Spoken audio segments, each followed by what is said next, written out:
do canal, está começando mais um podcast Fala Cristão e hoje nós estamos aqui com ele,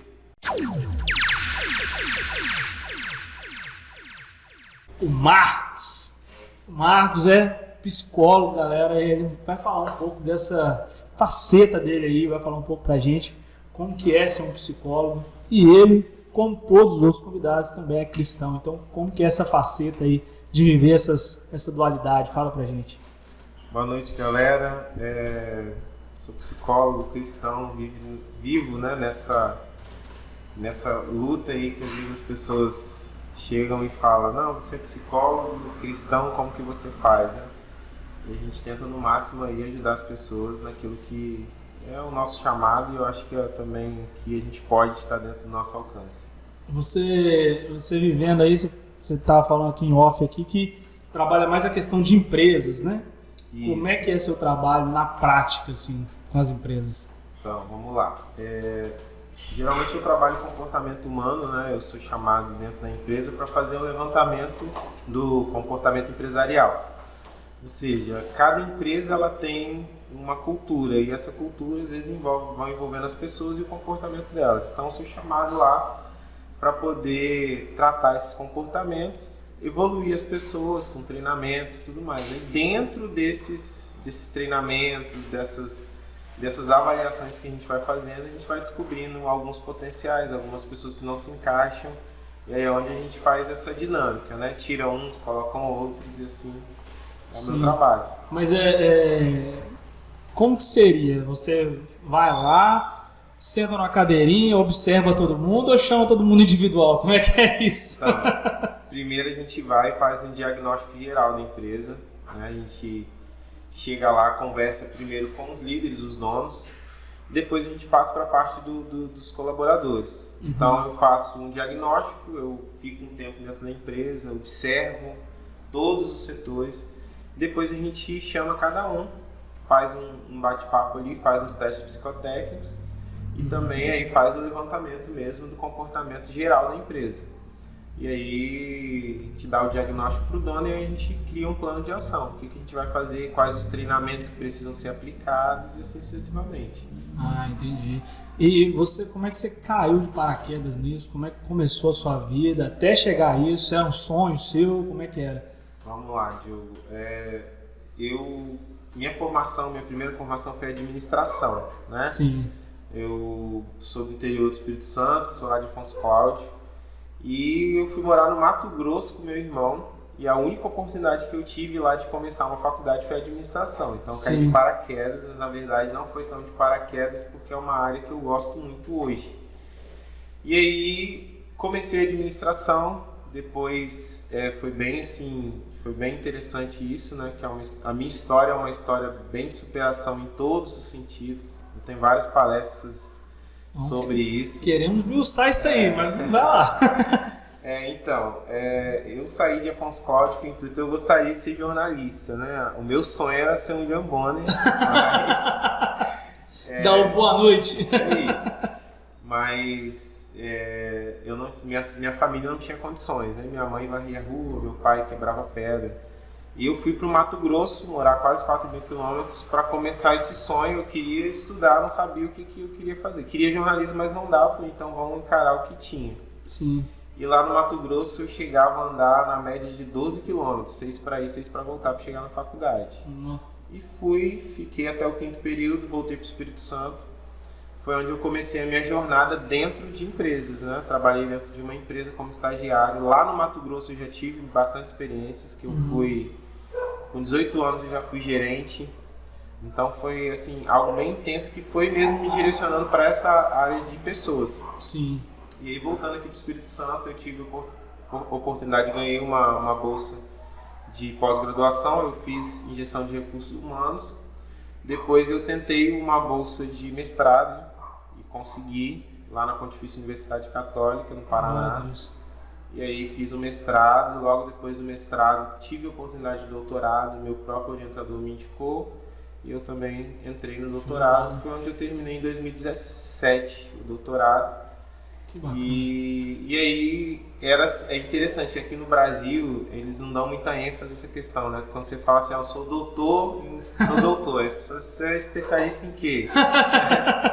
Que as pessoas meio que não é que não reconhecem, porque não sabem, né? Que Sim. você faz um doutorado, você vai ter o título de doutor.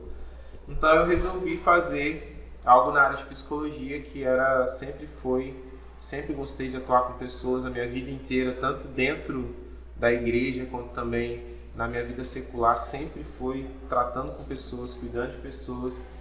E foi onde eu fui me envolvendo e surgiu essa oportunidade de um mestrado fora na área de psicologia aplicada e eu caí de cabeça. Fui, estudei e no final do ano de 2019 eu fui lá, né, na Universidade do Minho, receber meu diploma lá e fazer minha colação. Que bacana. E aí, né, entrei mesmo nessa área, mas eu já trabalhava, eu fui professor durante 10 anos.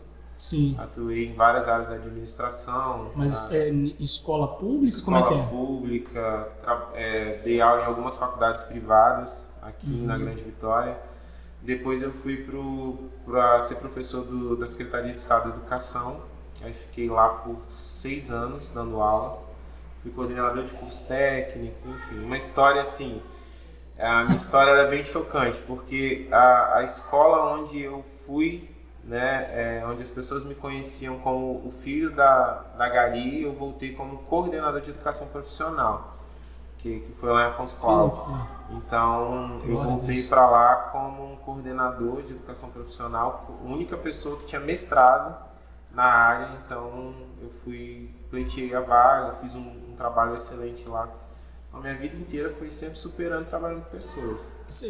Quando você começou a pensar na questão de estudo, assim, você fez muito para mudar mesmo a vida que vocês levavam? Sim.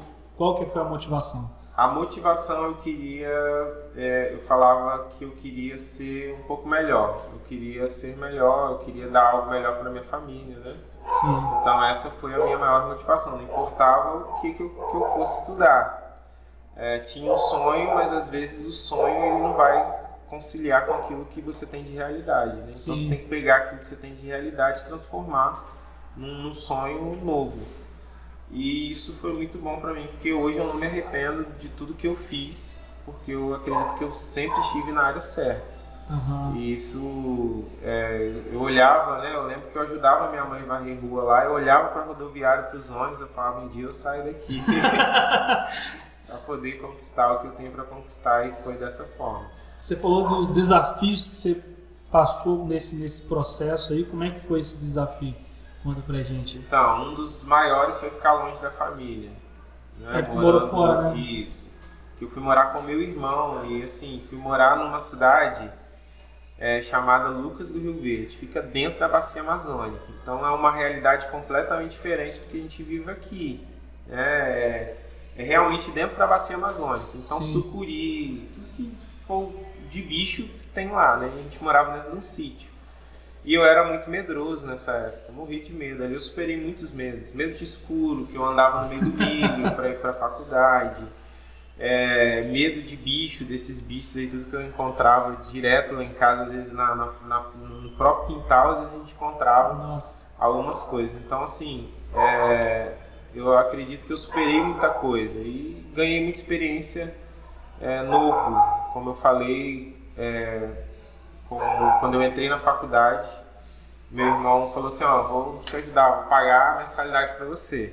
E aí eu entrei, ele pagou um mês de mensalidade. Meu Deus, vou pagar, paguei um ano, já paguei, né? Aí depois surgiu uma dificuldade financeira, né, para ele. Ele falou, Marcos, eu não posso mais pagar.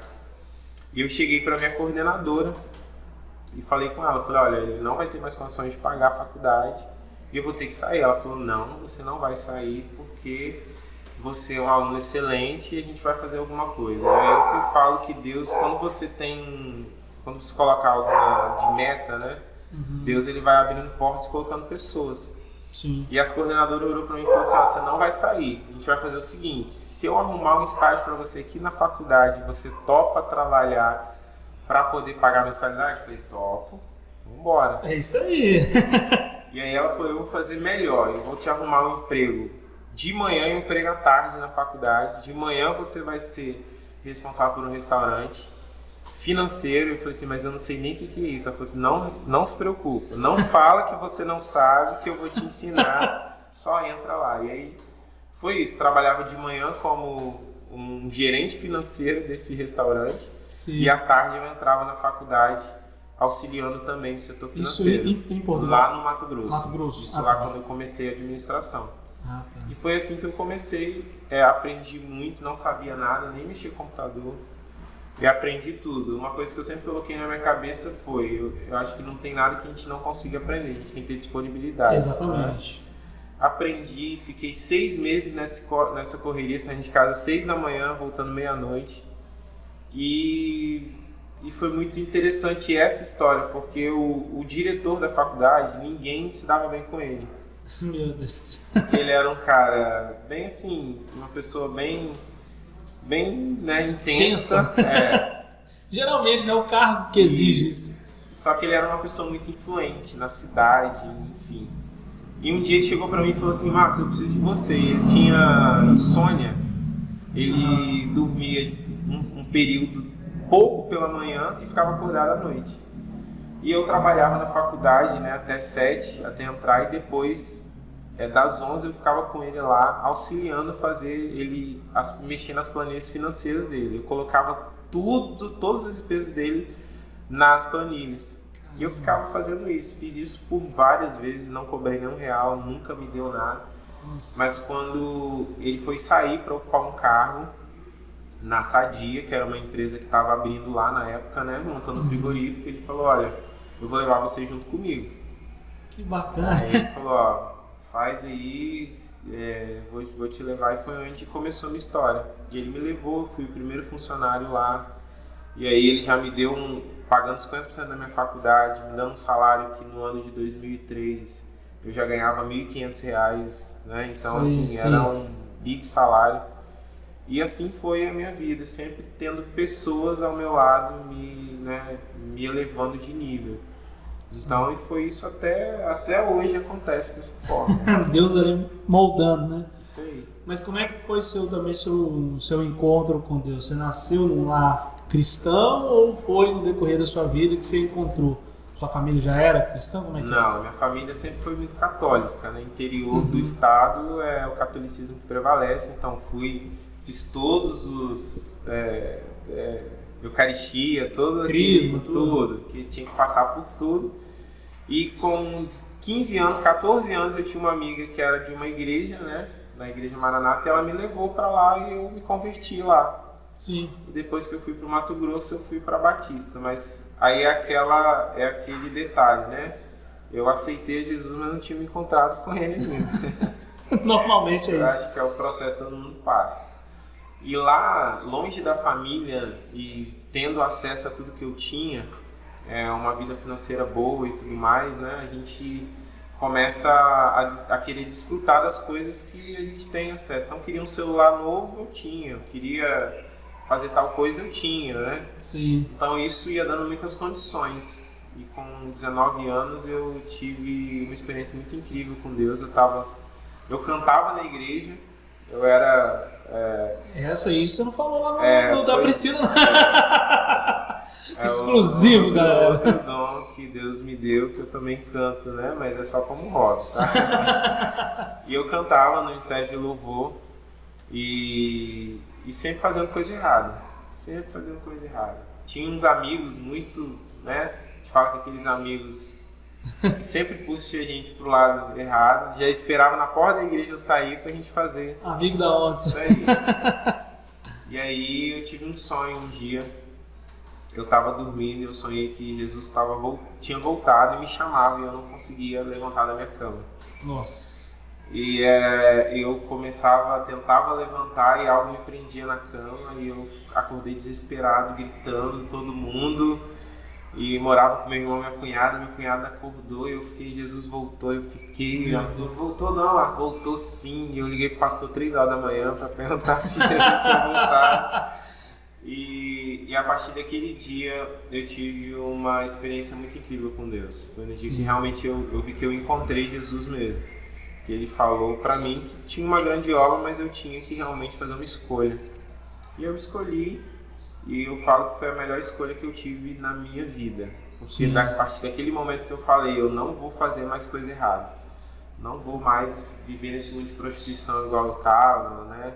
Me envolvendo com várias mulheres e tudo mais, enfim, fazendo a reprodução que meu pai fazia. Sim. E aí eu falei, não, a partir de hoje eu vou dar um basta. E foi assim. E eu acredito que a minha vida realmente deu um salto depois que eu tomei essa decisão. Uhum. Dentro da psicologia, né, que você estudou e tal, já, né, da administração para psicologia, a diferença em você já saber sobre lidar com pessoas, porque você já lidava dentro de uma empresa e agora com a parte já do estudo foi bem diferente. Você conseguiu ver as pessoas diferentes? Você fez igual o Metaforando lá, né, analisando as pessoas? Como é que foi isso aí? Diogo, o que acontece? Eu vi como uma necessidade, porque o que faz as pessoas serem ruins na vida profissional? Os comportamentos. Uhum. Então, tem uma frase, eu não vou lembrar de quem que é, mas ele fala assim: as pessoas são admitidas pelos seus talentos e demitidas pelos seus comportamentos. Sim. Então eu vi assim que muitas pessoas eles tinham um talento magnífico, mas de vez em quando esbarravam em algum tipo de comportamento e eu falava assim, eu quero ir a fundo, eu quero poder me aprofundar para poder ajudar, porque tem pessoas que têm, né, são fantásticas como profissionais e não conseguem fazer esse equilíbrio. Eu sei que não é tão simples assim, não é uma forma de falar hoje bebe esse líquido aqui que você vai se transformar, não é assim. Mas eu acredito que se as empresas investissem mais num profissional para tratar esses comportamentos, eu falo de experiência própria que eu vivo em algumas empresas, eu falo que mudou muito, principalmente até a questão do atendimento ao cliente. As pessoas, né, quando elas estão satisfeitas consigo mesmas, né, elas também vão poder satisfazer o outro. Uhum. Então teve muito essa ligação. Eu via que eu ficava às vezes tentando ajudar em algo que eu precisava de ter essa especialização mesmo. Entendi. Então foi uma necessidade. Isso tem muito a ver, essa questão de não lidar bem com o trabalho, tem alguma coisa a ver com a parte estrutural familiar? Tem algum viés nisso aí? Ou porque essa educação, acho que assim, é o que eu penso assim, né? É o que eu vejo também, né? As pessoas que geralmente não têm uma estrutura familiar boa, ela tende a ter um comportamento totalmente sem lei, vamos colocar assim, nos relacionamentos delas. E aí eu não sei se isso pode influenciar, que é uma pergunta de um leigo, né? Porque você que lida com isso que você vai me falar. Mas eu acho que geralmente eu passei por vários empregos. Eu sempre falo assim que deve ter passado por mais de 300 empregos diferentes. Mas não é porque eu era mandado embora, nada. É porque eu sempre trabalhei em 2 lugares ao mesmo tempo. Eu sempre trabalhei em vários lugares. E aí eu via muito esse foco aí. Geralmente, aquele funcionário que era o mais problemático, geralmente era o funcionário que os pais eram separados, ou que ele não tinha pai, ou que ele não tinha mãe. Sempre era isso. E eu ficava observando isso. Hoje em dia, né, eu tenho a percepção disso porque eu já estudei algumas outras coisas e tal. Mas, não sei, tem esse viés e tem outros que falam... O que acontece, Diogo? Hoje a família ela é a base, né? Uhum. É a base. Então é até complexo a gente falar às vezes, mas a gente precisa falar. Essa base, se ela não for muito bem fortalecida, ela vai gerar raízes, vai gerar galhos, né? Às vezes sem estabilidade. Uhum. Então tem gente que às vezes, vou dizer numa entrevista, tem gente que vira e fala assim, eu sei separar muito bem a minha vida pessoal da profissional. E assim, falou essa frase porque não sabe, né? Eu falo assim, olha, você vai ser você é uma ótima pessoa, porque a maioria não vai conseguir. Eu não tenho como dizer, eu não sou pai, mas eu vou falar, né, a pessoa que tem um filho. Ela sai de casa com um filho doente, né, muito doente. Ela vai para o trabalho, ela chega na porta e fala, esqueci tudo, agora eu vou entrar no profissionalismo. Não é dessa forma, né? É lógico Sim. que vai... Marcos, eu sei separar isso. Beleza, mas tem coisas que não dá realmente pra gente separar. Então, assim, eu não posso dizer que é um fator. Conheço pessoas que já lidei muito com funcionários problemáticos porque tinha uma história muito problemática, mas já lidei com funcionários fantásticos que tinham histórias problemáticas. Então eu falo que isso vai muito da escolha. A escolha da pessoa. Porque tem pessoas que querem viver, né? Eu falo que no dia que a gente reconhece que a gente não precisa ser digno de pena, a gente precisa entender que nós temos capacidade de escrever as nossas histórias. O problema é que a gente se vitimiza muito. Porque meu pai, porque minha mãe, porque a chuva, porque isso, porque aquilo. Mas quando você quer realmente escrever uma história, eu acho que nada tem capacidade de parar você. Sim. Então, tem influência? Tem. Mas não é regra para todas as pessoas. Entendi. Porque eu já tratei dentro de empresas pessoas com muito problemas mesmo, mas que eram os big profissionais, como eu te falei. Vou dizer de uma experiência que eu tive no interior do estado muito fantástica. Tinha um menino que o pessoal chamava ele de robozinho na empresa. Isso aí é o Michael do Flamengo. Porque tudo que mandava ele fazer, ele fazia. Fulano, faz isso, ele ia. Fulano, aí o dono falou assim: Marcos, se eu mandar ele pular da janela, ele vai. Porque ele parece um robô, mas ele falou assim: Marcos, ele é fantástico, é um funcionário fantástico. E eu sempre vi aquele garoto, ele nunca esboçava um sorriso. Nunca esboçou um sorriso. Sim. Eu fui contratado lá para fazer uma análise comportamental, para contratar novos funcionários e dar uma mexida na empresa do cara, né? E eu comecei a observar aquele menino. Sim. Na época eu tinha finalizado já o mestrado e eu comecei a perguntar sobre ele para as pessoas. A maioria falava assim: olha, Marcos, é um menino excelente, ele chega aqui, trabalha, ele só responde o que você precisa e é só isso. E realmente era desse jeito. Nossa. E ninguém sabia da história dele, ninguém sabia de nada dele, era uma coisa assim, ele conseguia ser muito profissional.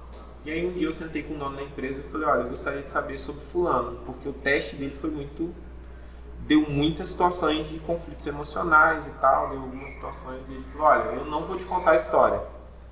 O que eu sei é boatos. Não sei qual que é a história real. Sim. Mas eu converso com ele. E aí a primeira vez que eu sentei para conversar com ele, ele falou: eu não quero falar sobre isso. Eu falei: beleza, eu respeito, mas eu estou preocupado com você. Então eu gostaria de te ajudar. E aí passou um tempo, ele me procurou e a história dele é uma história muito, assim, muito forte mesmo, né? Ele namorava uma menina, começou a namorar uma menina e eles foram para um local, foram viajar juntos e chegou lá, a menina foi morta. Assaltaram eles, levaram eles para um lugar bem distante e aí houve estupro e morte, seguido de morte, e era a história que as pessoas sabiam, que ele foi acusado na época dele ter matado a menina, até saiu um inquérito, foi toda essa bomba em cima dele. A princípio era um menino normal, com uma família muito boa, né? Estudava e tudo mais. Imagina o peso, né, que o menino carrega, né? E tinha algo que as pessoas não sabiam, o outro lado da história, que nesse assalto ele também foi estuprado. Então isso assim acabou com a vida dele. É como se ele falou que tipo, naquele momento ele parou de viver. E ele não tinha coragem de contar isso pra ninguém. O que o robozinho vivia era no automático, né? Isso aí. Era só por viver mesmo pra... E aí é o que ele falava: Marcos, as pessoas só sabem um lado da história, mas eu não tenho coragem de contar o outro lado. Eu falei: você está certo. Sim. Porque isso é algo, eu falei, você não precisa contar, mas você precisa tratar.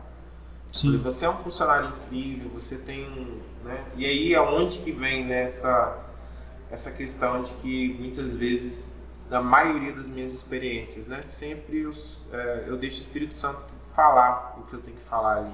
Isso é bacana. E nesse menino foi muito forte, eu ministrei ele na vida dele, Falei que ele precisava de uma ajuda também espiritual, além da ajuda profissional, ele precisava de uma ajuda espiritual.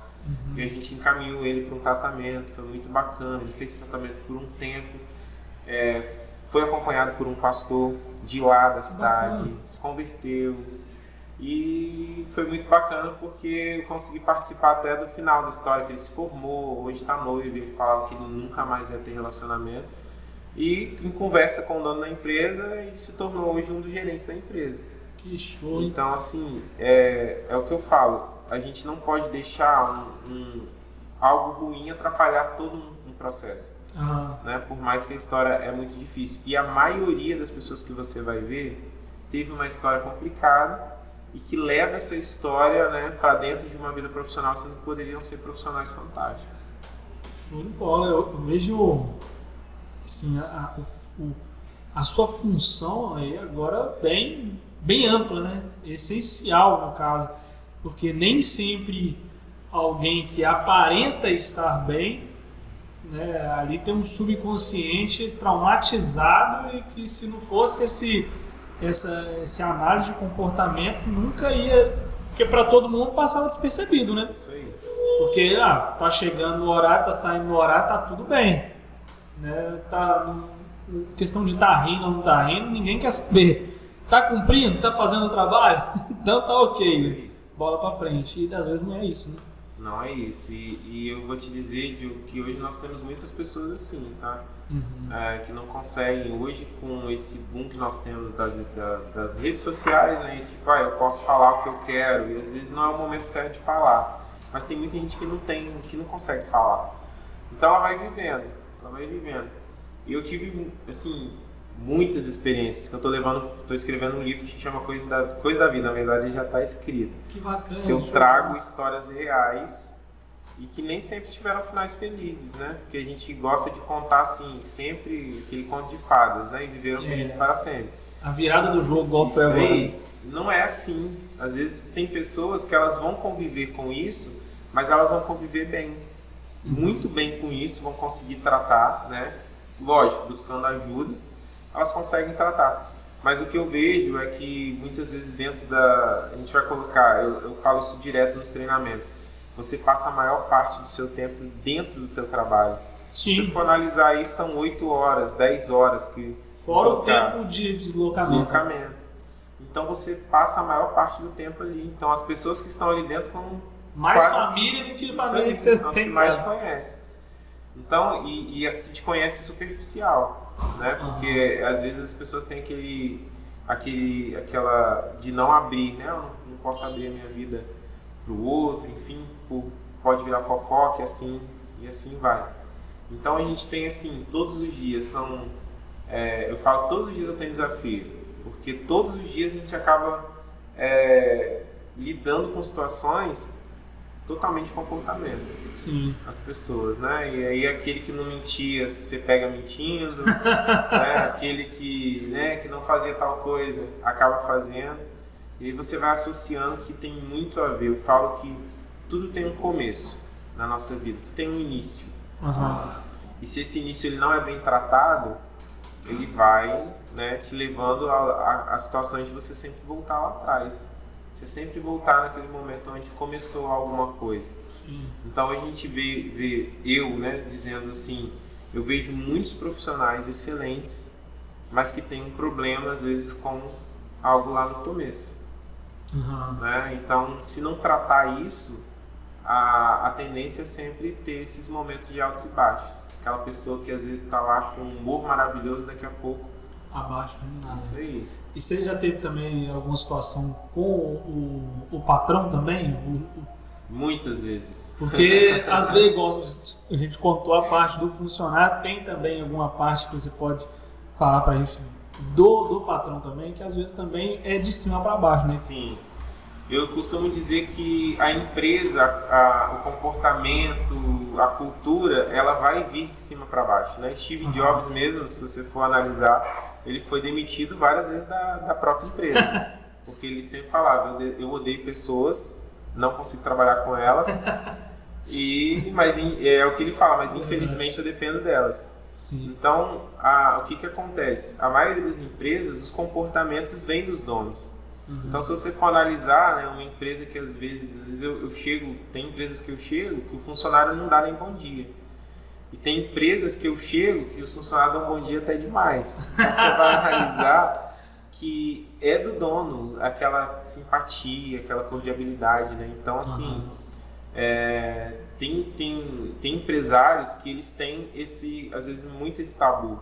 E eu vejo que essa minha função, às vezes eu tô lá, eu entro dentro da sala de um empresário e eu acabo sendo um psicólogo dele, né? Porque a gente começa numa conversa da empresa e a gente começa a entrar em situações da vida pessoal dele.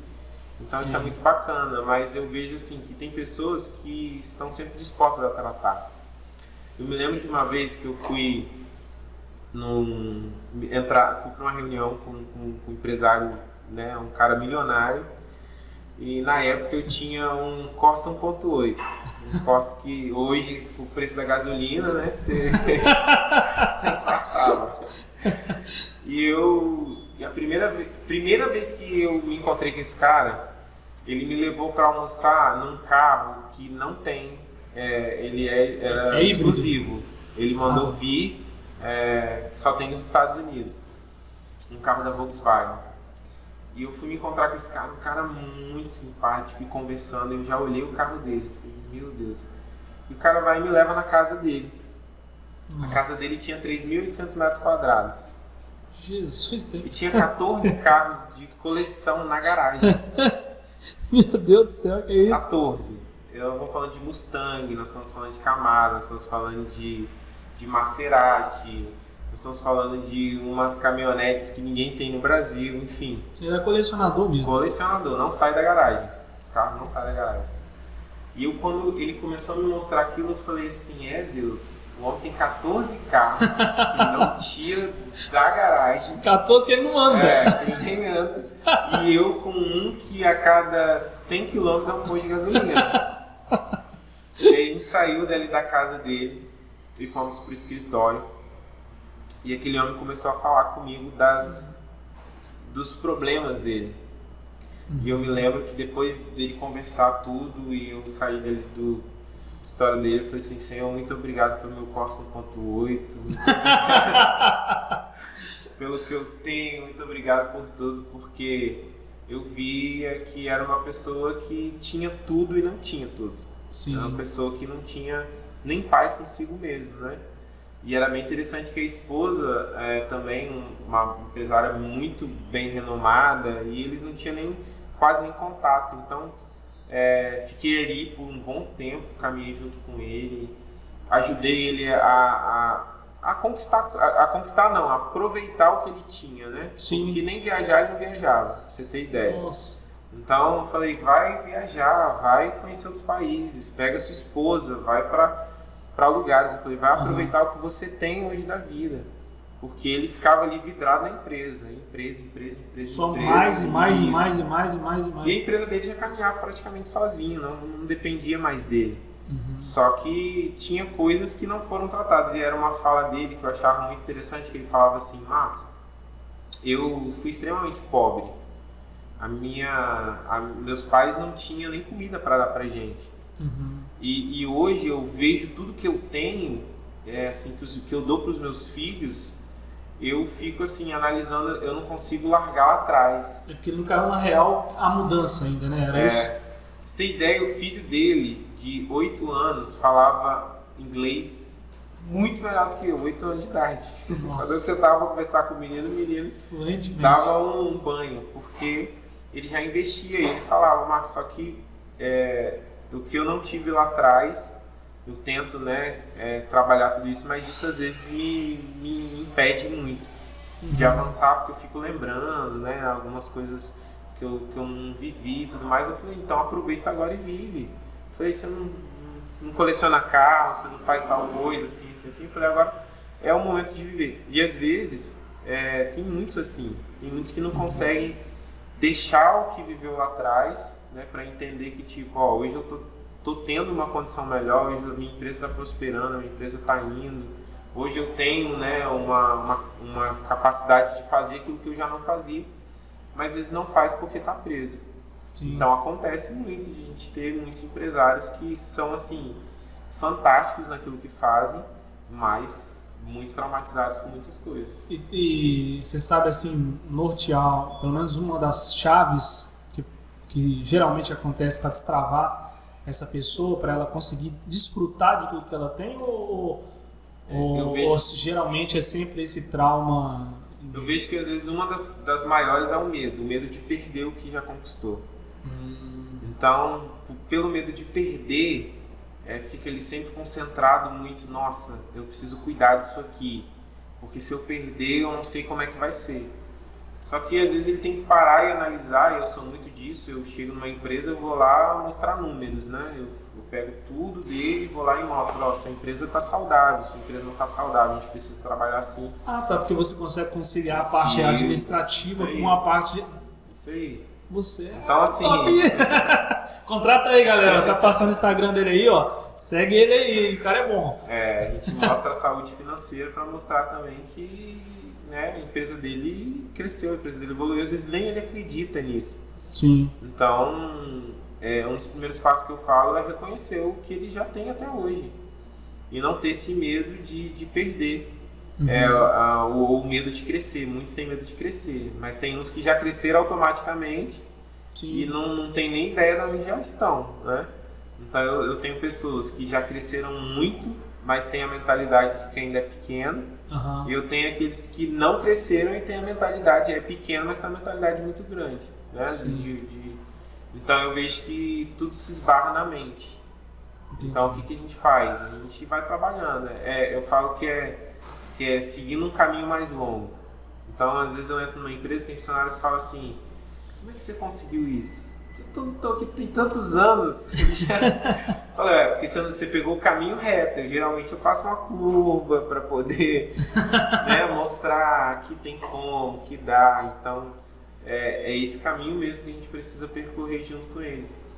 Porque são pessoas que têm dificuldade igual a gente, mas ela tenta, né, na maioria das vezes, passar assim, olha, eu preciso manter firme para o meu colaborador também estar firme, mas tem dificuldades como qualquer outra pessoa. Sim, lembrando um pouco mais ou menos do que está acontecendo também agora, atual, né? Agora nós estamos gravando, vai sair mais para frente, mas nesse dia que a gente está gravando, recentemente aconteceu isso, né? A Maria Mendonça, né? Carreira de sucesso, a pessoa começou aos 17 anos, já tinha várias músicas gravadas por outras pessoas e assim, 26 anos e muito sucesso, mas não deu para aproveitar, né? 26 anos não deu para aproveitar ainda tudo que tem, e aí numa viagem vai e é ceifada a vida ali rápido. Então também tem essa questão, né? De você ganhar muito, né, arrecadar esse dinheiro todo dessa conquista de, né, vamos usar o seu exemplo, né, 14 carros, tem uma mansão, tem, né, um local que não preciso, entre aspas, de mais nada, eu tenho tudo, eu tenho filhos, eu tenho carro, eu tenho uma esposa, mas 2 segundos eu posso pegar um avião, viajar e a minha vida, tudo aquilo se vai.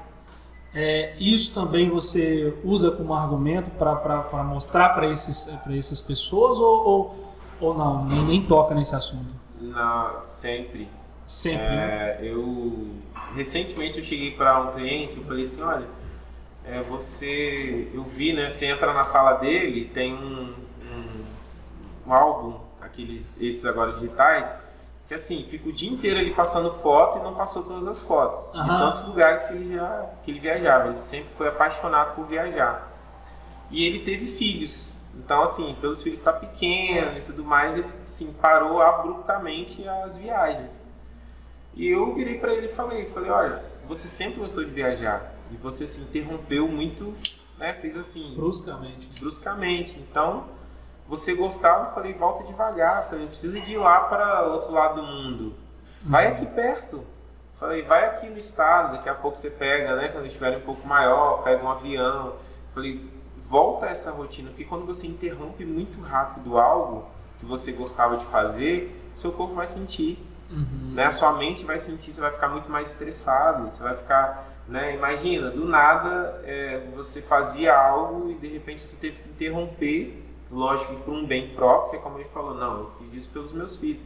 Eu falei, mas o seu corpo ainda não entendeu isso, seu corpo ainda quer viajar, seu corpo ainda quer, né, fazer. Eu falei, então faz devagar. Eu falei, procura situações que vai encaixar seus filhos. Eu sempre ficava batendo na tecla. Aí passou pouco tempo, ele estava lá no Nordeste, num resort com os filhos, fazendo viagem aqui dentro do estado.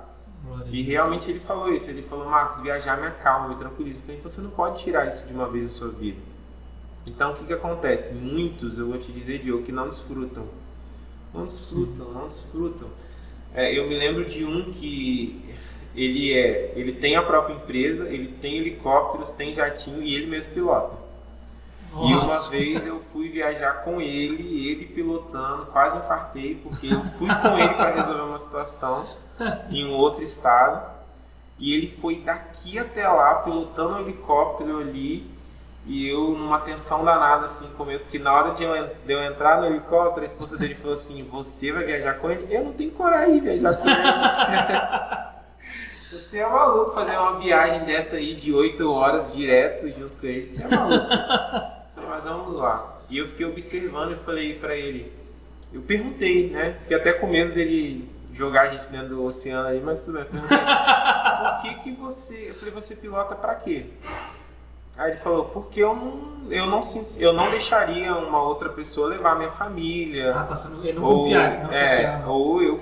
Porque a história dele foi muito, assim, muito fantástica também. Ele trabalhou nos Alpes italianos, ele saiu daqui do Brasil, foi trabalhar lá na Itália, em algum lugar da Europa, aprendeu a pilotar e começou a pilotar ali para os granfinos que iam para os Alpes, ganhou muito dinheiro. Sim. Aí ele voltou aqui para o Brasil, estudou, fez todo o curso de piloto e tal, até passou por algumas empresas e ele foi crescendo, montou uma empresa e assim foi. E hoje ele tem frotas que ele aluga para empresários, então ele tem helicópteros que ele aluga, tem jatinhos que ele aluga. Só que aí eu fiz essa pergunta, eu falei assim, quando você está viajando, você não desfruta disso? Ele falou, não, eu sou completamente técnico, aqui a gente está conversando, mas eu estou assim, extremamente prestando atenção no que está acontecendo em tudo. Aí eu falei, quando sua família está lá atrás? Ele falou, a atenção é totalmente dobrada. Eu falei, tá, e quando você vai para algum lugar que vocês vão descansar? Ele falou, não, isso nunca aconteceu. Geralmente eu só levo para poder resolver uma coisa, fazer isso, fazer aquilo. Eu falei, tá, e que dia que você vai pegar disso aí que você tem, vai colocar sua família e vão falar assim, nós vamos lá para Bahia descansar. Você vai mostrar ao seu filho o que você aprendeu a fazer. Aí ele falou assim, eu acho que eu preciso fazer isso. Não, você já deveria ter feito isso. Você tem filho de 20 anos de idade. Eu falei, quantas vezes seu filho andou com você aqui? Ele falou, nossa, raríssimas vezes. Eu falei, seu filho nunca quis ser piloto? Não sei, eu que não quis, porque eu acho algo muito perigoso. Então é isso, eles não conseguem, às vezes, desfrutar, né, de coisas que tem. E eu falava assim, no dia que eu andei com ele, falei assim, meu Deus, se eu tivesse um helicóptero. E ele falou, se tivesse um helicóptero, você não ia querer ter um helicóptero, porque tem muita despesa, porque é isso, porque é aquilo, porque é aquilo outro. Ele falou, você sabe quanto que eu gasto para manter isso? Eu falei, tá bom, mas você tem dinheiro para pagar. Sim. Eu falei, então isso é o mais importante, só que é como eu falei, às vezes não tem não consegue visualizar, desfrutar daquilo que realmente tem, né? E eu falo que isso é perigoso. É perigoso porque é justamente isso. Você vai embora, e aí quem vai desfrutar, quem fica. Né? Será que é porque tem muita gente vivendo nesse automático mesmo? Todas as histórias que você contou aí, do robozinho, do rapaz da mansão e desse rapaz, é muito o viver no automático. Isso aí. Esse é o grande mal da sociedade, e entra até em outro tema que é bom a gente passar aqui também, por ele, que é depressão, ansiedade, esses estresses que o pessoal está passando muito, vem dessa questão de viver no automático. Eu falo, Diogo, que nós não somos gratos. A gente não consegue visualizar a nossa vida como uma evolução, né? Assim como eu vejo todo ser humano e toda a sociedade, a civilização, ela passou por evolução. A nossa vida, ela passa por evolução. Então eu entendo o seguinte, aquilo que eu fui há 10 anos atrás, hoje eu não sou mais. porque eu cresci, eu evoluí, eu tive conquistas, eu tive perdas, eu tive. Só que nós concentramos nas perdas. E é interessante que eu estava pensando isso essa semana, porque amanhã eu vou ministrar sobre isso. E eu estava pensando, né? Eu perdi minha mãe na virada do ano, dia 31 para dia 1º de janeiro, faleceu com câncer. Só que, sabe o que eu fiz? Eu peguei e condicionei assim tudo. Não queria ver familiares que me lembravam ela e tudo mais. E de uns dias pra cá, quando eu comecei a ouvir as histórias lá que a minha irmã estava contando, os meus tios e tal, eu falei assim, gente, olha o que eu fiz. Eu até puni pessoas por causa de uma perda, por causa de um luto. Sendo que tem pessoas que precisam da minha ajuda, que precisam estar ali, que eu preciso estar perto. Então o que nós fazemos? Nós nos condicionamos às vezes só às histórias tristes. E aí a gente entra no automático. A gente não percebe o que a gente já fez, aonde a gente já foi, o que a gente já conquistou. Ou eu falo que aquilo que a gente perdeu e aquilo que a gente teve de dificuldade, eu digo para mim, isso serviu como combustível, mas por muito tempo foi situações realmente de eu ficar ansioso, de eu ficar deprimido, né? De eu ficar ali naquele, meu Deus, né? Por que eu tive que passar por isso? Mas nós somos seres que evoluem o tempo todo. Eu vejo que a própria Bíblia diz isso, né? Que Jesus ele falou que nós faríamos obras muito maiores do que ele faz, do que ele fez. E eu vejo que isso tanto no cunho espiritual, mas também no nosso cunho de pessoa, de evolução, ou seja, todos os dias a gente tende a ser melhor. Só que eu falo que é escolhas. Sim. Só que muita gente escolhe sempre recuar, né? Ou olhar só para aquele momento que foi difícil, que foi complicado, que foi, minha história, mas você não entende. A primeira coisa que eu escuto quando eu vou atender pessoas é porque você não conhece minha história. É porque você não passou o que eu passei. Eu falei, olha, nem quero. Eu falei, porque eu já tive a minha e não foi tão fácil. Então, eu falo, mas você tem que aprender a superar.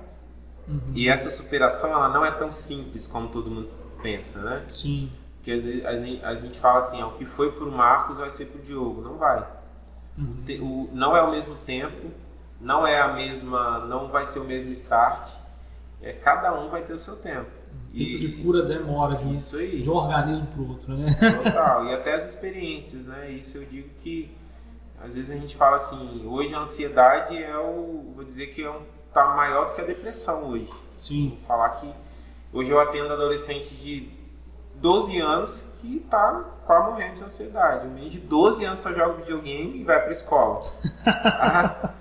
Eu tô dizendo a realidade, não de todos, mas desse joga videogame, vai pra escola, joga videogame, vai pra escola. E tá muito ansioso, sim. Ansioso com o quê, né? Ansioso, se eu vou pra escola agora, se eu vou jogar meu videogame.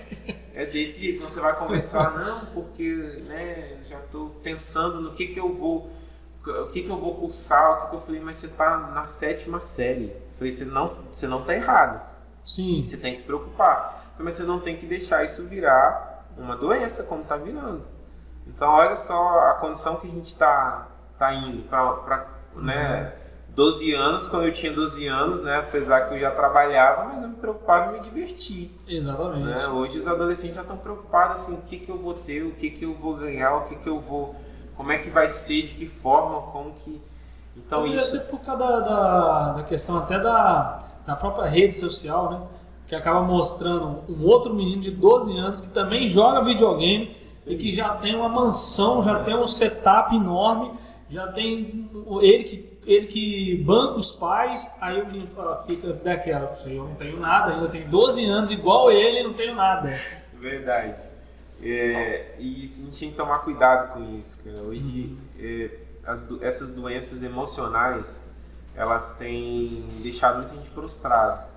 Sabe, essa falta, não vou dizer que é falta de Deus, Marcos. Eu vou falar para você, Diogo, que a maior das minhas experiências foram com pessoas que são extremamente cristãs, né, tem a fé como base, e chegou um momento que a vida veio e veio uma tempestade que derrubou.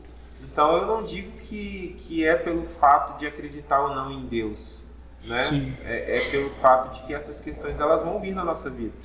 Eu vi um vídeo na semana passada que eu achei fantástico, dizendo, né, de um cara com uma história terminal, que ele falava assim, eu fui ensinado que o dia bom ele vai passar e o dia ruim também ele vai passar. Sim. Então, só que nós não estamos preparados para isso. A gente quer que seja bom, né? É a história de conto de fadas. Feliz para sempre. Não é assim. Não é dessa forma. Essa questão que você falou aí tem muito a ver também com a parte da pessoa sempre analisar a vida e achar que ela não vai ter um trauma, né? Ou quando ela vive, ela também não consegue passar pelo luto daquele trauma que ela está passando ou vivendo. E tem gente que também exclui, né, o próprio luto. E eu aprendi com a minha psicanalista, né? Ela falava assim, todo mundo tem que viver o luto. Você tem que viver o luto. É bom você viver um tempo tranquilo, sem fazer nada, ficar na sua, de boa, porque aí você vive esse luto. Depois você segue. Porque as pessoas, nesse automático, acabou aqui, vamos pra lá e bola pra frente, conseguimos 3 pontos e vamos embora. É igual o futebol, né? Conseguimos 3 pontos e vamos embora. Eu vou fazer uma pergunta antes da deixa do nosso amigo ali agora, Vim, mas uma das coisas que eu queria aproveitar desse assunto é que isso que tem acontecido com a parte que você vai entrar agora, que é a parte de ser, da parte espiritual, da parte de igrejas, né? E tem um tabu de muito tempo, né? Que crente que tem depressão, ou transtorno de ansiedade, ou qualquer coisa assim, esse nunca se converteu, mas esse aí a gente segura. Daqui a pouco você fala pra gente, tá certo? Que agora é o momento Bedrock. E vai entrar aqui nosso Marcelo, tá certo? Para servir a gente esses cappuccinos maravilhosos. E para você que tá aí na sua casa aí, vai estar passando um vídeo bacana da cafeteria Bedrock para você, que fica aqui na Avenida Amazonas, número 73, Jockey de Itaparica, tá certo? Vila Velha. Então, você quer conhecer esse lugar maravilhoso e tomar um cappuccino, que eu voltei a tomar, o último que a gente tomou foi um suco, né? Foi um suco de laranja. E hoje a gente está aqui para tomar o cappuccino de novo. O pessoal falou assim, que é esse jogo? O que está acontecendo com você? Mas aí, Marcelo, fala pra gente um pouco. Boa noite a todos que estão nos assistindo, né? E mais uma vez estamos aqui hoje com o nosso amigo Marcos, psicólogo. Antes de começar o programa, eu já bombardeei ele com várias perguntas, super interessante. E assim, Marcos, fico feliz, muito feliz mesmo por você estar nos honrando, não só no podcast, também aqui na cafeteria, trazendo seu conhecimento, não só para mim, mas também para o público que vai assistir. Espero que você volte aqui novamente com sua família e que, enfim, prestigie o nosso cappuccino, um cappuccino especial. Com certeza. Assim como todo tratamento é especial aqui. Glória a Deus, muito obrigado, tá? Obrigado, meu amigo. Falou, Diogo. Dá licença e fique com Deus a todos. Amém, muito obrigado, Marcelo. Também queria lembrar vocês, né, que estão aí no podcast, tá certo? Que também você que quer um produto personalizado, algo que vai ser um presente totalmente diferente, sabe para onde você vai? Você vai na My Personalize e a Match Papelaria, que vai passar um vídeo para vocês aí também, para você conhecer esses produtos maravilhosos que está passando aí para vocês, só na My Personalize e a Match Papelaria. O Instagram deles também está aí na tela para vocês seguirem eles e ir lá comprar com eles os melhores produtos personalizados de Vila Velha. E eles mandam para todo o Brasil, tá bom? Se você quiser qualquer produto personalizado, é só você entrar em contato com eles, que eles mandam pelo correio para você, tá bom? E esse momento também é o momento do presente, né? Você ganha essa caneca da My Personalize, tá certo? A gente sempre fala aqui pro convidado, às vezes não tá se habituando, mas fica assim, né? Sempre aquela pergunta, né? Por que programa Insigne, né? Insigne significa notável por suas obras. Que isso, hein? Aí... Então, você foi escolhido por essa questão, porque você tem sido notável por suas obras, onde quer que você tenha passado. Então, por isso Obrigado. a gente sempre dá um presente. E Bacana. lógico que a gente colocou, né? Fala cristão, porque a gente quer que o cristão fale aqui. As pessoas sempre têm aquela ideia que o cristão não faz nada diferente e tal. Então a gente dá essa oportunidade para você contar um pouco da sua história, né? A questão também de onde você trabalha, o que você faz, para as pessoas verem que o cristão ele está em todos os lugares. Tá certo? É isso aí. E voltando à questão que eu fiz a pergunta, eu queria saber aí desse tabu. Então vamos lá, Diogo. O que acontece hoje? É o que eu falo na maioria das minhas pregações, palestras. Tem situações que precisam ser tratadas. Tem situações que elas vão ser realmente assintomáticas. Porque hoje a depressão ela tem cunho às vezes genético, família, né? Hoje eu sou de uma cidade onde as pessoas se matam com facilidade, né? Região serrana. Então eu conheci assim famílias que o histórico veio lá de irmãos se matando, pai, mãe, assim, estendendo para a família inteira. Às vezes tem um cunho genético, às vezes tem algo que foi adquirido por um trauma, às vezes tem situação que do nada, né? Eu não vou dizer do nada, sempre vai ter algo que vai despertar aquilo. E a gente tem sempre o costume de falar assim, Deus vai dar um jeito. Ele realmente ele pode dar um jeito. Ele né, ele não depende do ser humano para fazer nada. Mas é como eu volto naquele detalhe, as escolhas. Muitas vezes nós precisamos tratar porque Ele quer nos ensinar algo. E eu tenho falado isso muito recentemente, porque eu vejo que eu ainda estou sendo tratado, mas já fui muito bem tratado. Eu fui diagnosticado com bipolaridade no grau 3, isso há 5 anos atrás. Sim. Então, assim, né, de 4 níveis eu estou no nível mais avançado, né? Como se eu tivesse... Isso por causa dos meus pais. Meu pai é extremamente bipolar e minha mãe também. Então, hoje quem me conhece fala assim, não, Marcos, você nunca, jamais jamais pense em você ser nervoso. Sim. Eu falei, pois é, mas é porque você não me conheceu há uns 8 a 10 anos atrás. Então, sim. Mas isso foi como? O que aconteceu? Eu fiz tratamento. Eu tratei porque era algo que eu percebi que vinha de uma genética. Entendi. Então eu precisei tratar muito a bipolaridade porque eu era 880. Então assim, do nada mudava de humor, do nada tratava mal as pessoas. E eu falei, estudando no mestrado, o professor estava explicando sobre a bipolaridade e eu falei, você quer saber o que eu acho que eu sou? E fui fazendo, fiz alguns diagnósticos, procurei um outro profissional e fui diagnosticado. E aí veio aquela pergunta, o que fazer com isso? Sou cristão. Sim. Né? E agora tem uma doença, né, que não poderia ter porque eu sou cristão. Ainda prego e tudo mais, e aí vai. E isso foi uma experiência muito incrível para mim, porque eu vejo que quando eu reconheci que eu tinha bipolaridade, eu comecei a tratar muito melhor isso. Então tem coisas que a gente não trata porque a gente vai empurrando com a barriga. Depressão. Quantas pessoas que às vezes chegam para conversar, para a gente ouvir, e a gente vê que ela está com depressão, mas não estou, Marcos, não estou, isso é coisa, vai passar, né, passageiro. Eu entendo que pode ser passageiro, mas às vezes esse passageiro ele pode trazer algumas consequências. Uhum. Então a gente tem muito isso, né? A gente começou a falar no início. Eu não vou procurar psicólogo ou profissional porque isso é médico de doido. Não, o médico de doido é o psiquiatra. Tô brincando. Mas... defendeu bem, né?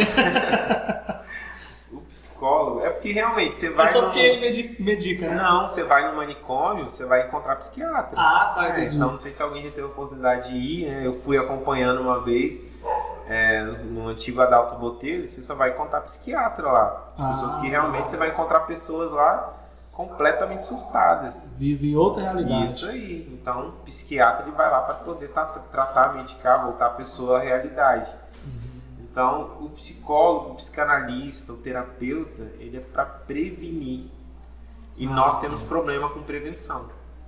Porque, vou dizer, muito difícil a gente vai no médico prevenir algo, né? A gente tem medo do médico. Check-up. Isso. O psicólogo é para isso. Você vai ali, o psicanalista ou qualquer profissional da área emocional, ele vai ali para poder te ajudar, para prevenir situações de que lá na frente isso pode agravar. Aí fala, Márcio, mas eu convivo muito bem. Aí eu falo, o que é conviver bem para você? Né? Porque tem gente, eu conheci... Eu não mato ninguém, eu não me mato, então eu convivo bem. Eu tive uma experiência incrível com um cara muito famoso hoje, não posso citar o nome dele, porque ele é muito famoso, mas famoso mesmo. Tem vários livros escritos, prega o mundo inteiro aí. E eu tive a oportunidade de estar dentro da casa dele. Eu fui numa conferência que ele estava aqui, aí um amigo me apresentou, falou, olha, esse aqui é o Marcos, ele tem tratado pastores e tal, e eu acho que vale a pena você bater um papo com ele. Eu comecei a bater um papo com ele, e ele falou assim, eu quero que você vá na minha casa. Eu falei, tá bom, eu vou na sua casa. E fui, me desloquei, fui até a casa dele.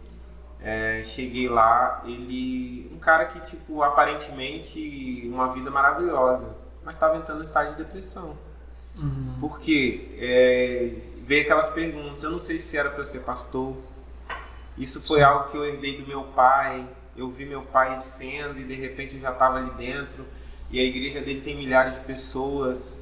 E ele falou assim, de repente eu tô ali dentro, Marcos, eu não sei se realmente eu queria ser. Eu queria morar nos Estados Unidos, eu queria falar muito bem inglês, eu queria ser um empresário nos Estados Unidos. Nossa. E eu sou pastor. Escrevi um monte de livro. Uma crise, né? Eu falei, olha onde que eu parei hoje. Ele falou, eu buguei. E eu me lembro que a esposa dele falou assim, Marcos, eu não vou falar nada, porque... isso não é crise de identidade, isso é falta de coça na infância. E aí eu virei para ele e falei assim, olha, realmente está vivendo uma crise emocional, mas eu gostaria que você começasse a ver o que já aconteceu na sua vida. Eu falei, olha, você hoje é espelho para muita gente. Hoje você tem filhos para poder, né, que se espelham em você. Então, será que vale a pena você parar com tudo? Eu falei, você não foi o grande empresário nos Estados Unidos, mas hoje você está rodando o mundo inteiro. Sim. Hoje você está sendo referência para outros pastores, você está sendo referência até para empresários. Eu falei, então olha só, Deus não te fez como empresário, Deus fez muito maior do que o empresário. Porque se você tivesse sido um empresário, você estava limitado. Limitado, sim. Eu falei, olha o que Deus fez, Deus te deu. E fui entrando ali, entrando. E aí de repente ele virou para mim e falou assim, rapaz, pensando por esse lado, eu não tinha enxergado dessa forma que você está falando. Eu estava enxergando justamente somente as minhas limitações. E a gente se encontrou mais algumas vezes, isso foi muito bacana. Fiz algumas videochamadas, atendi ele por videochamada. E hoje ele fala, né? Hoje eu não tenho mais contato, porque ele virou intergaláctico. Hoje se eu conseguir falar com ele, é difícil. Mas a última vez que eu falei com ele, ele falou assim, Marcos, nós precisamos, ele escreveu até um livro sobre isso, ele falou assim, nós precisamos muitas vezes reconhecer que nós estamos num momento difícil, nós estamos num momento emocional ruim, e que precisamos tratar isso. Só que sabe o que a gente vai fazendo? A gente vai só enchendo a bagagem, né, e vou pregando dali, pregando daqui, escrevo ali, faço isso, faço aquilo, e a gente não para analisar isso. Então nós precisamos parar para analisar muitas vezes. E o que acontece com o cristão? Né? Não todos, que tem as exceções. A Bíblia é o nosso maior manual. Só que a Bíblia também, né? O próprio Jesus disse que nós teríamos dias difíceis. Nós teríamos momentos de aflições. Né? E ele fala que ele venceu. Só que nós buscamos mecanismos para poder vencer essas coisas que às vezes não está no nosso alcance. Né? A gente vai ali, não, olha, vamos. É o que eu ouço muito. Esses dias atendendo adolescente, ela virou para mim e falou assim, ô Marcos, né? Ao assunto polêmico eu não vou só. Ô Marcos, eu não sei se eu gosto. Fui falar com a minha mãe e com o meu pai que eu não sei se eu gosto de menino ou se eu gosto de menina. E meus pais me mandaram orar. Falei, vamos orar, minha filha. Aí eu falei assim, mãe, mas eu vou orar e mais o quê? Ela, não, minha filha, vamos orar que só orar vai resolver. E aí, num bate-papo com adolescentes, ela me fez essa pergunta. Ela falou, mas não resolveu a oração. E o que eu faço? Sim. E aí eu falei, olha, vamos fazer o seguinte, eu vou te responder, mas eu quero conversar com você depois. Que realmente não é só a oração. A oração, ela vale.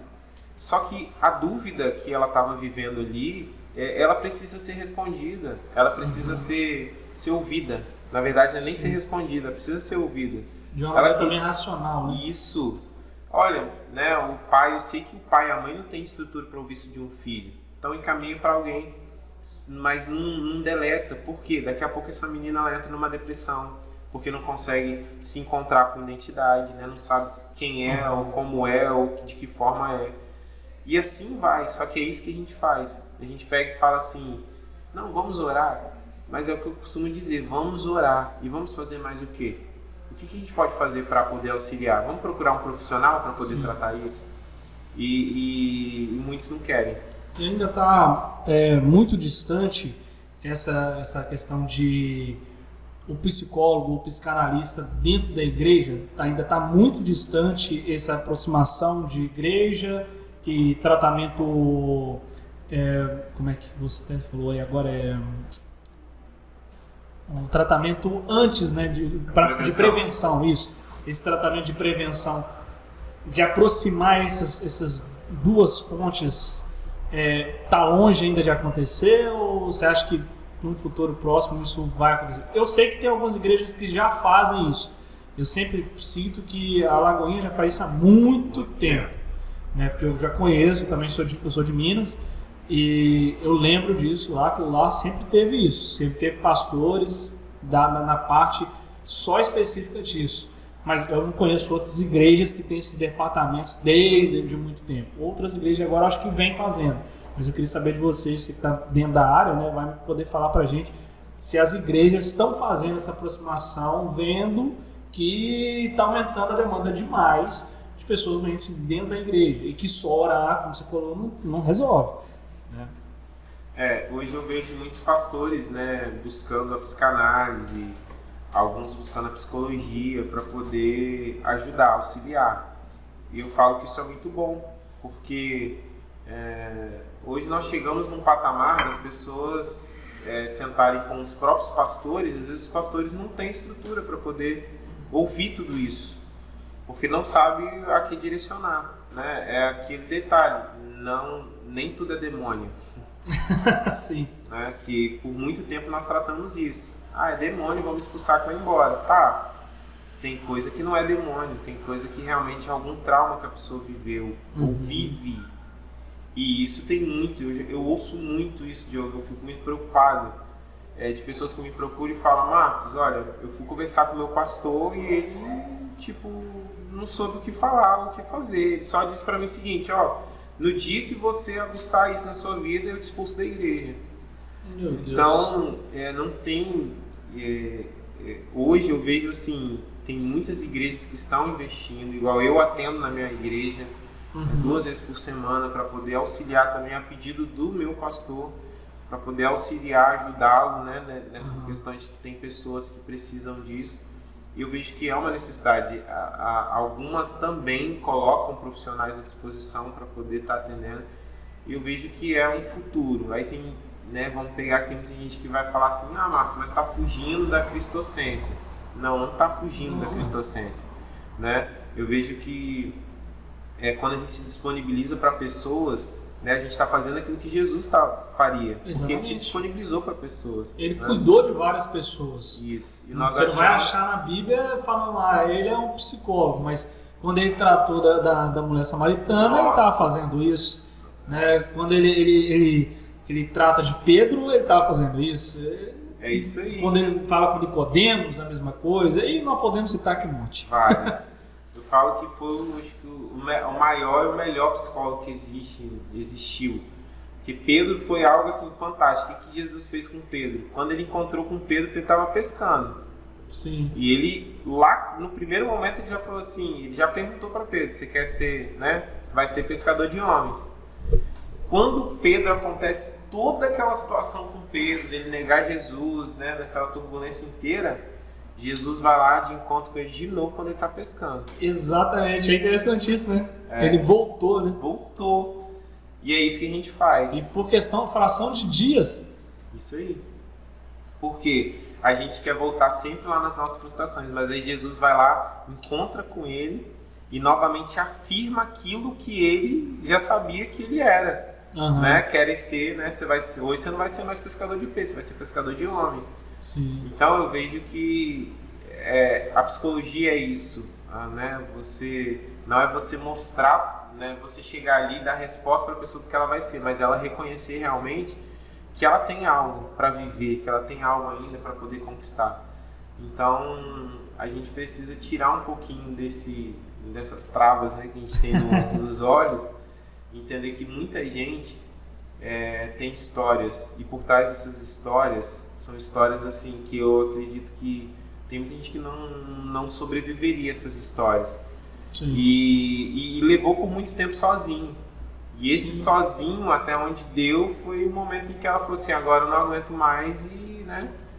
E muitas religiões estão preparadas para isso. E é por isso que é mais fácil tratar, vamos, né, demônio, vamos expulsar o demônio, vamos fazer tal coisa, vamos fazer isso.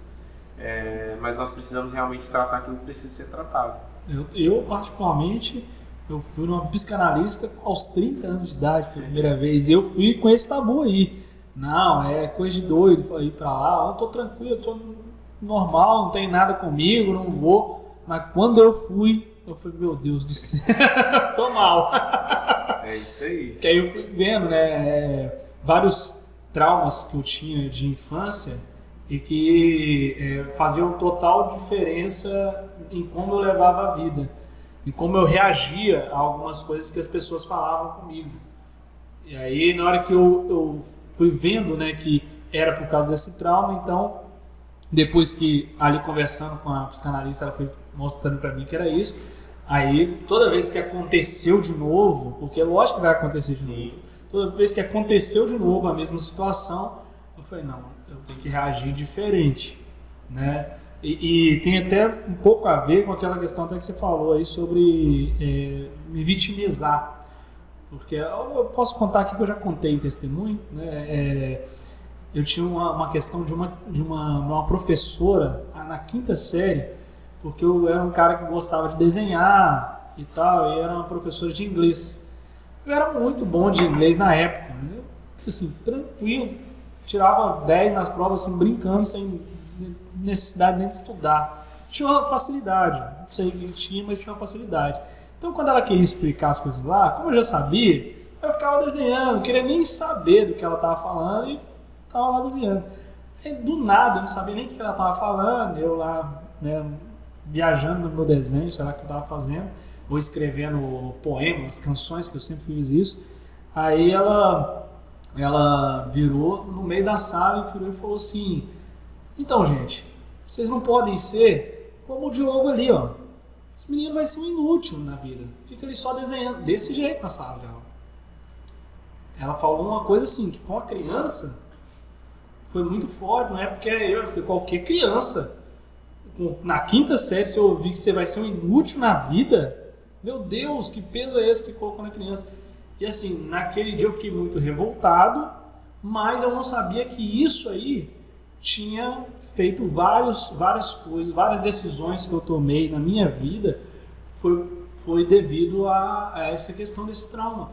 E quando ela foi falando, aí eu fui, então é por isso que eu tomei essa decisão. E aí eu fui reparando, não, então agora nós vamos mudar isso. Eu adorei fazer a psicanálise. Volta e meia eu volto lá a fazer de novo, veio que tem acontecendo alguma coisa, não estou conseguindo lidar com aquilo, eu volto lá de novo. Eu trouxe ela aqui, né, para a gente conversar, o Irinete, e assim, mudou a minha vida ter isso. Então, o pessoal que está assistindo também, é bom a pessoa entender que ela tem que passar por isso. Nunca fui Diogo no psicólogo, nunca precisei. Não, você sempre precisou. Eu sempre falo isso, acho que você sempre precisou. E você só vai saber que você sempre precisou quando você for lá. Quando você sentar, você vai falar, meu Deus do céu. Isso aí. Geralmente acontece muito isso, né? O que você falou, Diogo, é muito importante e muito interessante, porque semana passada estava eu e uma amiga que é psicóloga e a gente estava conversando sobre os traumas de professores, como que os professores causaram muitos traumas em muita gente, principalmente em nós, né? Nossa! E isso, ela contando a história dela e eu falando que na terceira série eu tive uma professora que ela me chamou de torneirinha solta e eu tinha um problema de trato urinário. Uhum. Então, assim, aquilo foi pra mim Nossa, aquilo foi pra ela, a professora também fez parecido com o que fez com você, essa menina, isso na frente dos alunos. Então, o que acontece? Né? Isso. O que acontece? Pessoas que tinham que validar, quando elas invalidam, elas mexem com muita coisa dentro de nós. E a gente vai tentando validar isso na gente, muitas vezes. Eu não sou. Uhum. E a gente lutando com esse eu não sou, a gente acaba sendo. A gente Exatamente. acaba fazendo. Porque a gente trabalha tanto esse eu não sou assim, eu não sou dessa forma, eu não sou dessa... E acaba que o nosso cérebro, ele vai boicotando a gente, trabalhando ao contrário. E é onde a gente analisa de várias deficiências, né, que vai tendo. Eu costumo dizer que, é como você falou, eu analiso muito.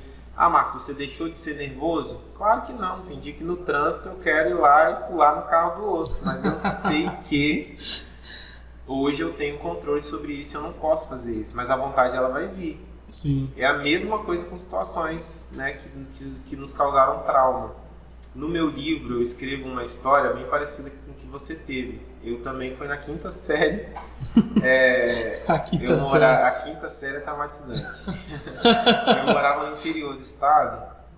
E cidade no interior pequena, né, tem aquelas famílias que se destacam muito mais do que as outras, né? Então a minha família, eu era conhecido como o filho da Gari e do meu pai que quebrava pedra. Sim. E as outras pessoas, né, pai empresário, isso e aquilo. E a professora uma vez mandou a gente fazer uma redação daquilo que a gente queria ser quando crescesse. E eu fiz a redação todo empolgado e tinha um menino na sala que o pai dele era muito... a família dele era muito bem sucedida, né, era empresário na cidade e tal. E ela pegou e fez um comentário. Quando ele terminou de ler a redação dele, ela virou e falou assim, olha, né, fulano, ele vai ser o que ele quiser, né, porque a gente sabe, né, do futuro dele. Nossa. E ela falou assim, mas tem outros aqui, gente, que a gente já sabe aonde que vai dar, né? Meu Deus. E ela olhou pra mim. Poxa. Aí aquilo assim, eu Poxa saí vida. da sala de aula me sentindo a pior pessoa do mundo. Eu saí daquilo ali e eu saí questionando muitas coisas, eu saí com raiva, falando, nossa, por que eu nasci nessa família? Uhum. Né? Por que é assim? Por que é assado? E eu falo que Deus faz muitas coisas para nos ensinar. E eu voltei em 2012, né, para essa cidade. Eu voltei como coordenador lá da escola que eu estudei e tudo mais. E a CEDU me chamou para dar uma palestra. E eu vinha contando essa história em várias palestras, a professora e o aluno sonhador. Eu queria exibir aquilo como troféu. Quando eu chego na escola para poder dar a palestra, quem é a diretora da escola? Meu Deus. A professora. E quando eu comecei a contar aquela história, o auditório estava lotado de aluno. Aquela mulher começou a chorar, que os alunos olhavam para trás para ver por que ela chorava tanto. Nossa, e ela lembrou do episódio, porque ela lembrou de mim, ela sabia quem eu era. Ela realmente olhou para você e jogou aquele... No final da palestra, ela virou e falou assim, olha, que bom que você não desistiu, que história linda que você tem e tal. E eu escrevo isso no meu livro. Na verdade, eu nunca tinha superado isso. Eu simplesmente queria tapar com pano. Tipo, aquilo ali me deu um gás? Me deu. Não, eu vou estudar, eu vou mostrar, porque eu tinha que... Era como se eu tivesse que prestar conta. Sabe? De falar assim, ó, o que a professora falou não é verdade. Mas depois eu fiquei analisando, pra que eu fiz tudo isso? Eu tinha que fazer pra mim, não fazer pra mostrar pra alguém. Então, Exatamente. Isso eu tinha algo que eu deveria tratar. E foi onde realmente eu tratei. Eu falo no livro que a gente às vezes quer mostrar coisas que não está falando da outra pessoa, mas está falando de nós. Está falando daquilo que a gente sente. Porque se a gente sente algo, é porque a gente não foi realmente tratado naquilo. Exatamente. Né? Mas aí a gente é muito duro e fala, não, isso aí eu já tô sarado. Né? Já tô bom, já tô bem. Mas não é assim, a vida, eu falo que ela vai nos condicionando a ser fortes. Mas até quando que você precisa ser forte? Até quando que você não precisa reconhecer que realmente tem uma fraqueza em você que precisa ser tratada. E eu vejo que Deus, ele espera a gente reconhecer isso também. Porque com Pedro foi isso. Que quando Jesus chegou e falou assim, né? Pedro, tu me amas? Imagina o que não veio na cabeça daquele irmão. Meu Deus, ele está perguntando se eu amo ele. Eu que fiz isso, fiz aquilo, neguei ele e tal.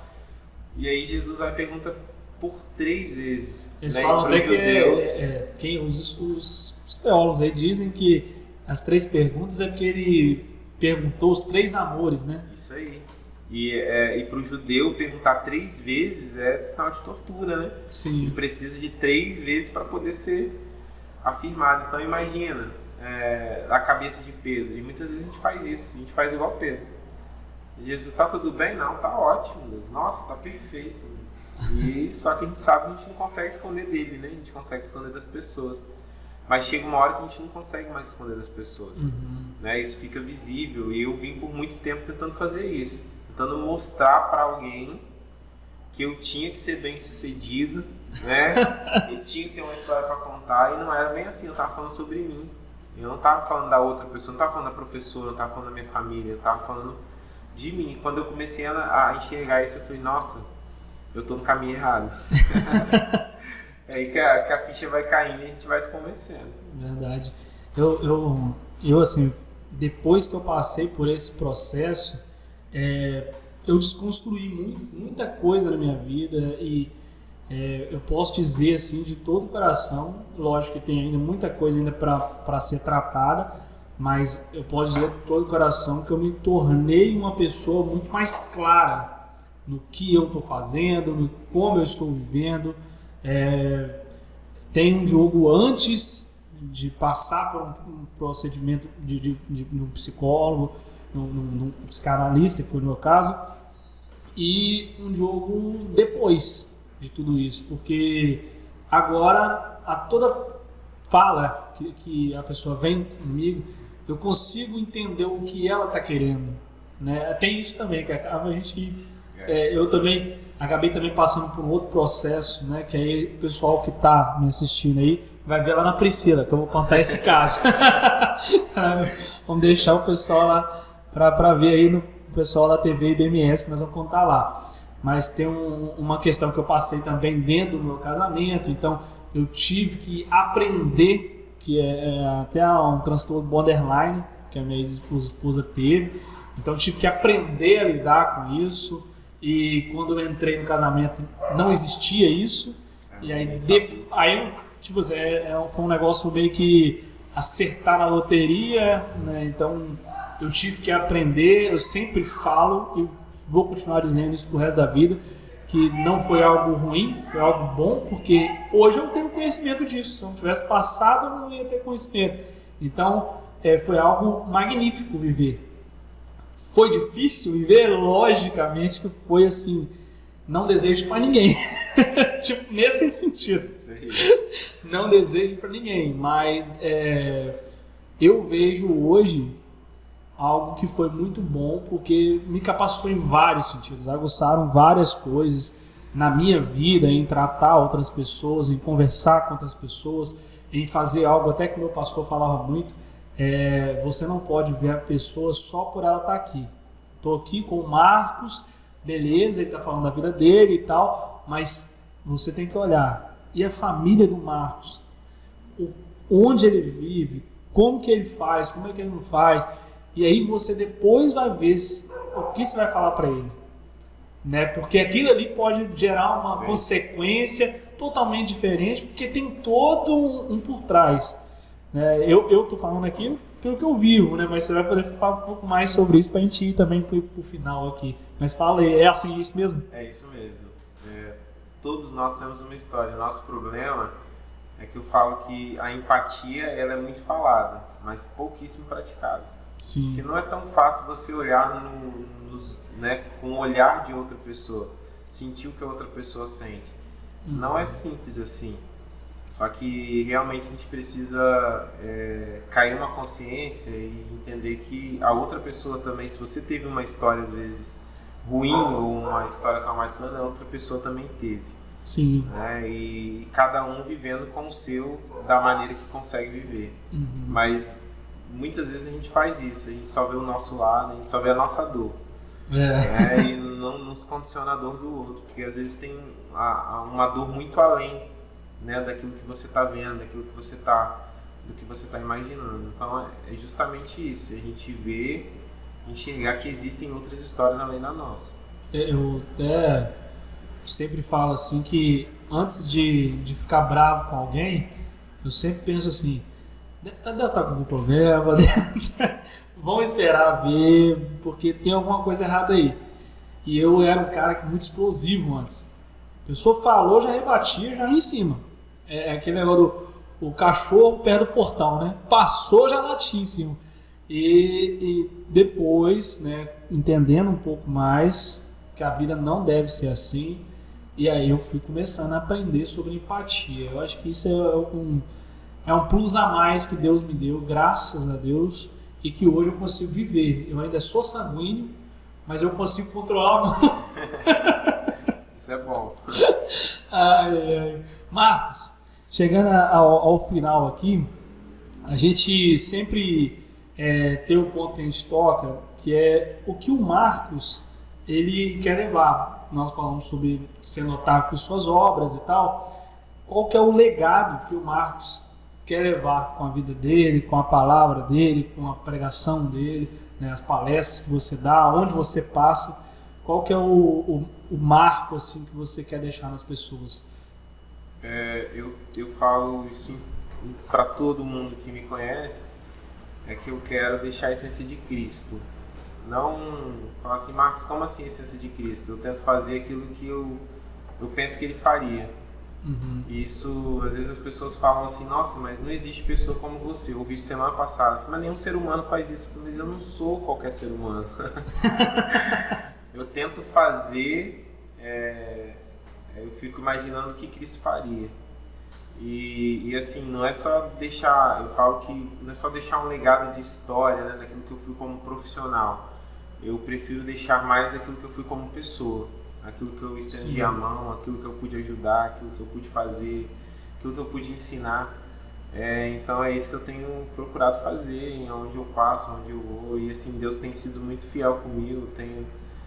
Já fui a vários lugares do Brasil e do mundo, né, para contar histórias, para poder, né, falar daquilo que Deus tem feito. E isso tem marcado pessoas. Eu escuto muito as pessoas falando, até ex-alunos. Esses dias encontrei com uma ex-aluna e ela falou assim, olha, até hoje eu só estou fazendo a faculdade por causa de algo que você falou em sala de aula.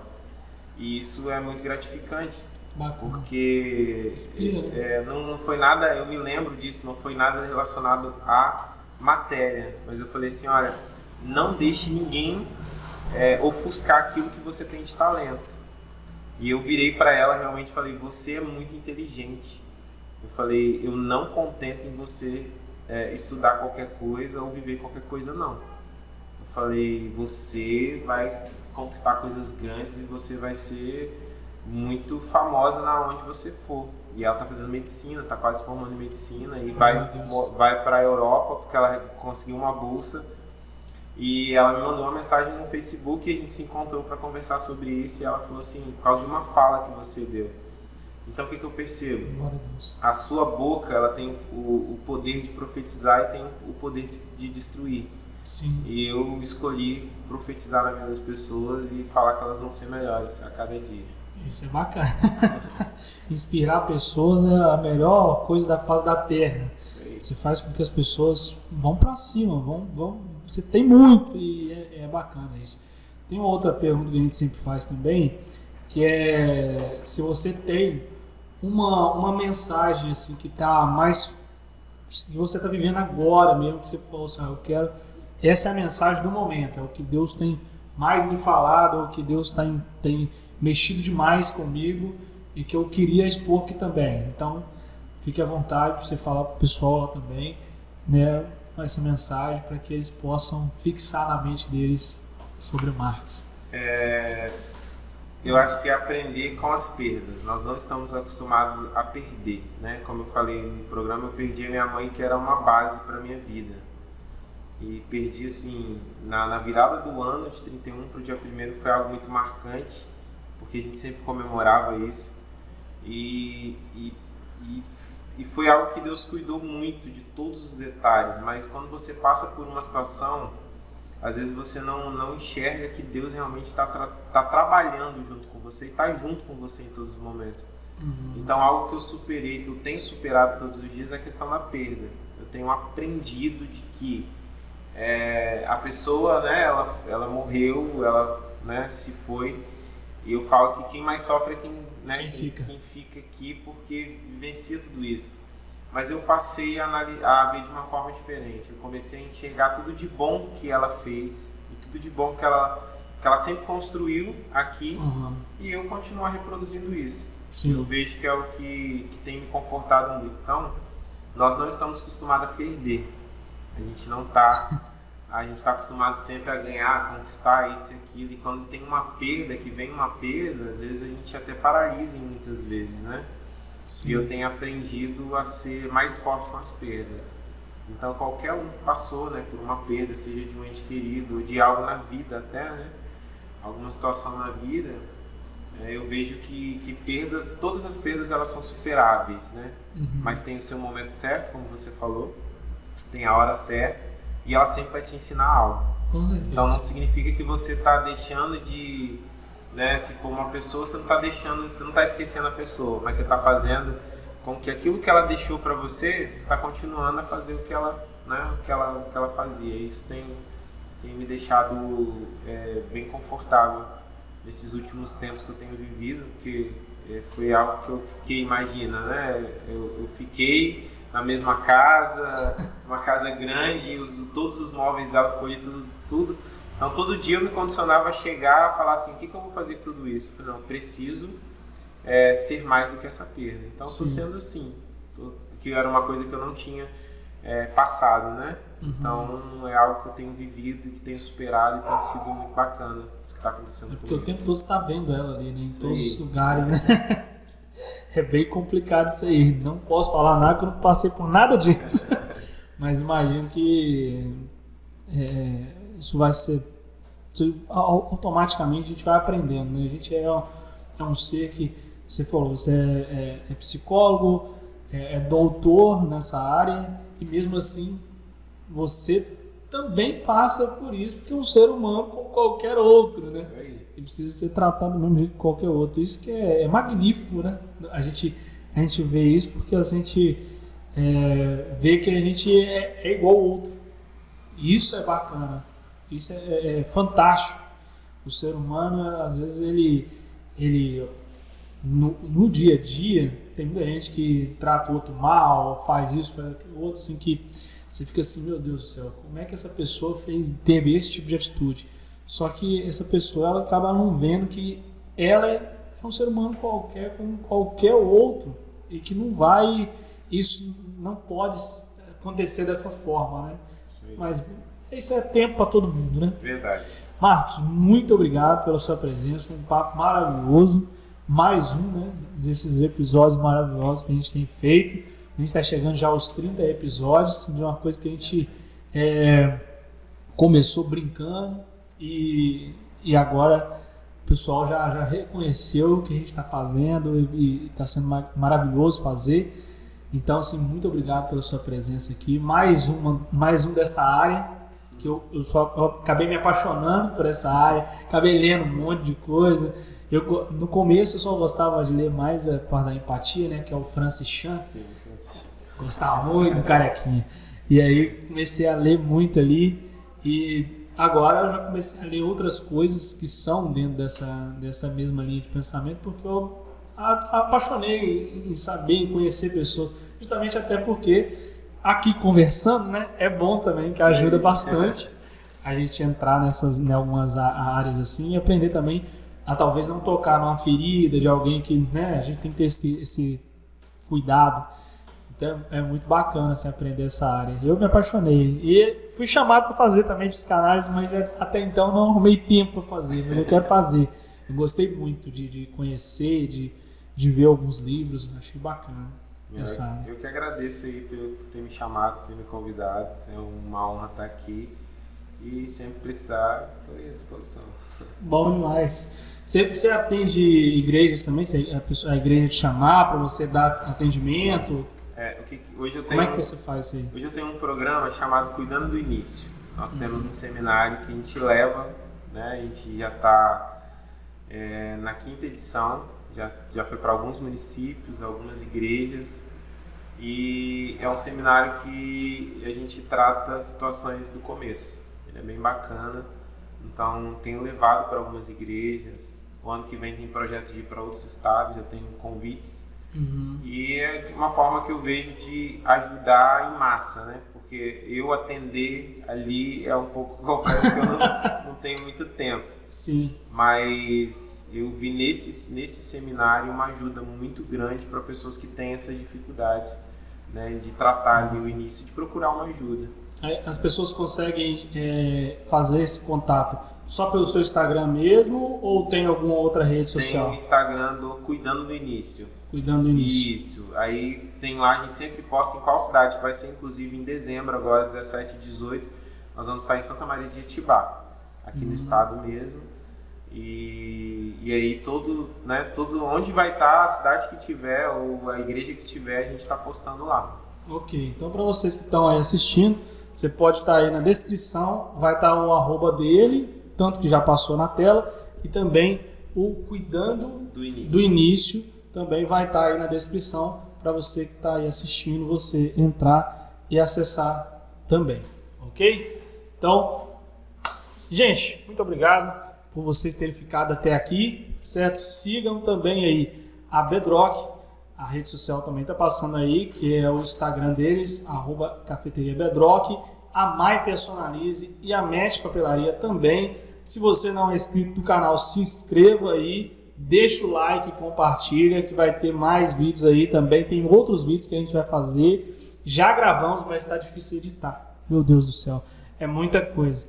Mas a gente está gravando e quando der a gente vai colocando, tá bom? E tem também, vai ter um de férias aí, que a gente vai fazer um podcast só de férias.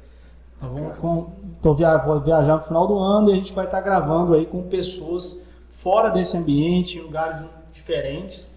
Nós vamos fazer uns outros podcasts aí, mas diferentes. E vamos conversar com essas pessoas também. Então fica ligado no canal, se você não é inscrito, se inscreva aí, deixa o like, compartilha, para você, ativa o sininho, tá? Agora tá um pouquinho diferente, às vezes eu vi esses dias aí, que tem um sininho, às vezes aparece o sininho para a pessoa na tela, e tem uma outra coisa também, que a pessoa tem que ficar, tem 3 pontinhos aí debaixo do vídeo, você vai ter que clicar em cima desses 3 pontinhos, e aí vai aparecer o sininho. O YouTube está dificultando a nossa vida, mas você tenta aí, coloca aí, ativa o sininho na opção todas para você receber a notificação quando a gente ficar online em qualquer vídeo que a gente lançar, beleza? Então, mais um episódio, nós chegamos ao final. Muito obrigado, Marcos, mais uma vez e até a próxima, pessoal. Tchau!